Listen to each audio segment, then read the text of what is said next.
All right, so I thought I would show you all how to get your flesh color.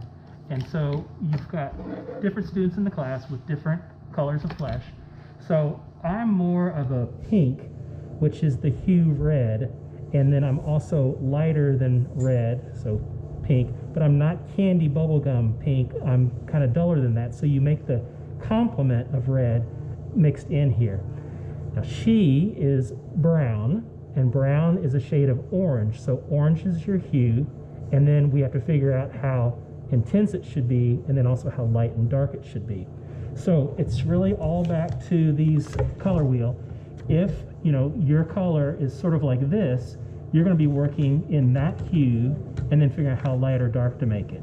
And then for me, if I'm more like this value right in here, lighter than that, I'm going to be mixing up this as my first hue. So we've got these colors. Some of you may have some different colors, but what we'll be doing for her is we'll be using orange, which is a tiny bit of magenta and the Hansa yellow light. We mix up a pumpkin orange first.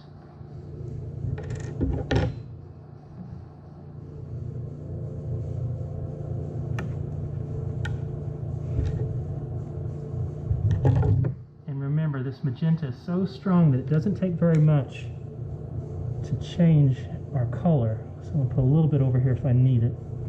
That might be all that we need to make an orange. And you might be thinking, I don't look like a jack-o'-lantern, but that's how it begins. Now, if there's too much yellow in it, it will turn green when I add the complement to it.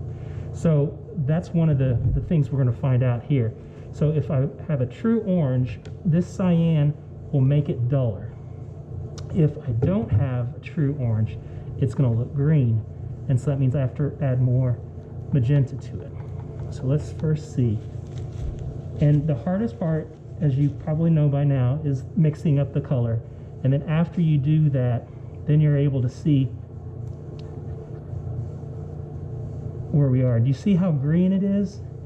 So we don't want it. It's kind of grayish green, but it should take it to gray. And so that means we don't have enough magenta in it. So I'll put just a little bit more magenta in here. And do you see how this is closer to a brown now? Okay, so this is, I'm getting really lucky. Okay, so all of you will probably have to work a little bit harder than this, but this is what you'll want to do. You want to first put down and see if you're the right hue, orange, whatever. Okay, then the next thing you want to do is you want to dull it so that you're the right intensity, because we aren't pumpkin and bubblegum and all that kind of stuff. So you put that color down.